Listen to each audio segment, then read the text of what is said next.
been a week of deals. We've had the deal in Greece, whereby the Greeks can continue to borrow money and continue to effectively stay in the euro. Inevitably, at some point, going to have to leave the euro, but let's not worry about that right now. Let's leave that for someone else to worry about. I think is the message I'm hearing, and equally the message from our American friends is we're not too worried about the Iranians. You should neither. They've promised us to behave, and we're supposed to, as Jews and Israelis, go along with that. But there's one particular voice of an individual who won't be silenced by this supposed diplomatic agreement, and that is our friend Benjamin Netanyahu, who's spoken very clearly to the American people through various commentators that you're walking into a real nightmare here. But it's not only me. It's so many of the Arab leaders here in Israel and the Arab countries. Our fate is most directly affected by this deal, but so is your fate, because remember, Iran says our real goal, our real nemesis, our real enemy is the United States of America. And to give the preeminent terrorist regime of our time access to nuclear weapons down the line, access to the capacity to make a very large nuclear arsenal with zero breakout time in a few years, and money to finance terrorists today, I think that's a big mistake. When I say the Americans are going to trust the Iranians, I'm not joking. Listen to Susan Rice when she's put under a little bit of pressure from an American commentator. No Americans will be on the ground in Iran actually inspecting. No Americans will be part of the IAEA inspection teams. Will Americans be outside of the IAEA inspection teams? Well, there are Americans in Iran on a daily basis, Wolf, so I'm not sure exactly what you're asking. I'm talking about American government officials or military officials who could be inspecting. They're not going to be independent American inspectors separate from the IAEA. So I'm not sure what this tells us about how this deal came about and who agreed to do what and what have you, because clearly it was the Americans that wanted to see this deal go through. The rest of the world has just gone, okay, if you think it's a good idea. In fact, you don't have them inspections within 24 hours. You have 24 days before you can inspect any site that you find suspicious in Iran. 24 days. Can you imagine giving a drug dealer 24 days notice before you check the premises? That's a lot of time to flush a lot of meth down the toilet. I would advise this. It doesn't happen very often in history, but when Arabs and Israelis agree, it's worth paying attention. This is an interesting meeting that took place just after the Vienna deal was signed between Foreign Minister Hammond from the British government and Netanyahu in Israel, where basically Hammond is, but to all intents and purposes, saying that they support Israel and everything Israel does, except they really feel that this is an opportunity that Israel needs to give peace a chance. It's really quite a groundbreaking statement made by the British government on Israeli ground. You know, Prime Minister, that the UK's commitment to Israel's security is unshakable. Prime Minister Cameron and I have been absolutely clear in our rejection of those who call for boycotts or try to delegitimize Israel. You know that we have stood up for Israel's right to defend itself at the most difficult moments and in the face of growing public disquiet at home. The effort we invest together in strengthening our relationship in trade, investment, science and technology, as well as working together on counterterrorism, is evidence of our determination that those who wish to undermine it will not succeed. The UK is also clear that there can be no place for anti-Semitism in our society, and we are taking firm action to tackle it wherever it appears. And with that, there is, of course, the warning that has to come. The warning that probably only an Englishman could put in this particular way. I visited Israel almost exactly a year ago in the midst of the Gaza conflict. We were then, we are now, and we will remain a staunch ally of Israel.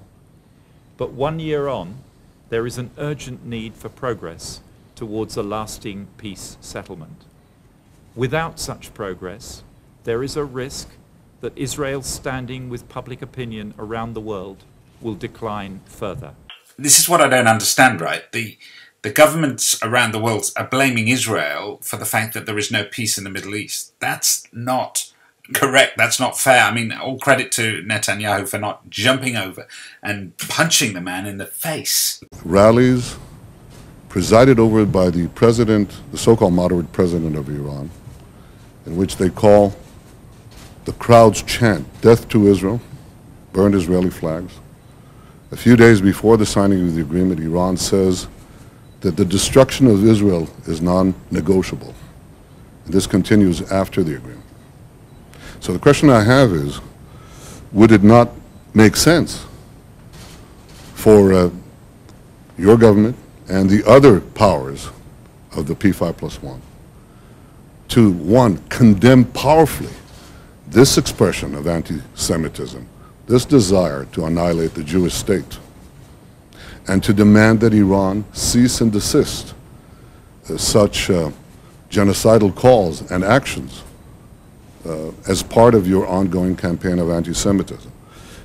Just before we leave the subject of Iran, I wanted to show you a clip from where a military correspondent asks the President of the United States of America, what about 4 hostages, American hostages, held in Iran?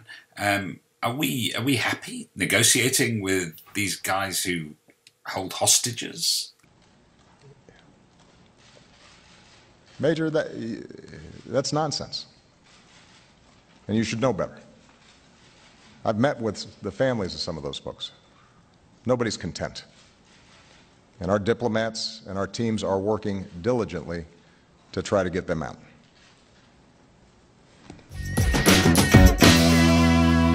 The anti-Jewish demonstration in Golders Green amounted to very little a couple of weeks ago. Unusually, here in Melbourne, we've had violence on the streets, not necessarily just anti-Jewish, but particularly anti-Islam. Reclaim Australia are fighting across the country for a voice to be heard against the Islamic community and against immigration. And their messages are mixed and difficult to follow, but certainly violence erupted yesterday at a demonstration, predominantly caused, from all accounts, by both sides, the anti-racist movement as well as the racist one. Either way, it's not the way our differences can be settled. It's certainly not a rational approach. The police, of course, had some hand in that, but they have to do their job as well. It's just a taste of what happened. Police expected violence and weren't going to stand still and watch it escalate. When challenged, members were deliberate and dispersing.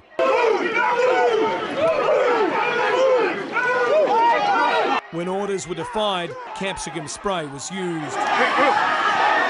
The riotous scenes breaking out near the state parliament. In the aftermath, water and milk rinses were in high demand.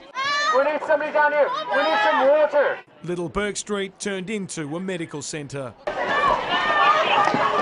This was the clash of 2 very different ideological groups on the steps of Parliament, a rally for the anti-Islamic Reclaim Australia. Yeah, I hate Islam, and that's an evil ideology, and that doesn't make me racist at all. Their rivals, a group gathered in the name of anti-racism, some of their number clearly not anti-violence. Yet aggression was not unique to either side. Further down Spring Street, a dangerous brawl erupted, the hatred overflowing at a tram stop. Police forced to stage a physical intervention. Get back! After a violent skirmish with rival protesters, 2 members of the Reclaim Australia group were arrested right on Spring Street by Victoria Police. And finally, a piece that's spoken by 2 people that I, for one, wish the world would hear. We're just a little too caught up in the way the world sees us, and the way my people see yours, and the way my people see yours, and the way our people see ourselves. 1996, a Jewish girl was born with the Shabbat candles glistening in her eyes. 1996, a Muslim girl was born with the adhan ringing in her ears. She only knew of her own, of Jum'ah, Kabbalat Shabbat, Nashid, Smirot, Allah, Adonai. She never noticed that Muslim girl holding the same needles and threads that she did, sewing quilted generations from stitches and calloused palms of their past, like Friday prayers, religious songs, like God. We're both birthed from resilience, yet raised by assumption. This Jewish girl, Muslim girl, only heard dirty money, oppressive husbands, big-nosed banker, suspicious gas terrorists, chambers, go back home. But it's 2014. Right? So all that's done, right? So why is it that every time a penny falls, I am assumed to be the one to pick it up, stealing from every man's pocket, and every time an airport security check line moves forward, I'm the one who gets pulled aside and patted down. We've both looked discrimination in the eye. We both live in a country that swears up and down that all people are equal. Our hands should be caught together, fists raised as one, fighting against the stereotypes that this country has put upon my people. In Hebron, a 14-year-old Palestinian girl was killed when a Jewish settler shot a bullet into her right eye. She'll never get to witness her holy land come back to her. In Herzliya, a 14-year-old Israeli girl was killed by a Palestinian pipe bomb.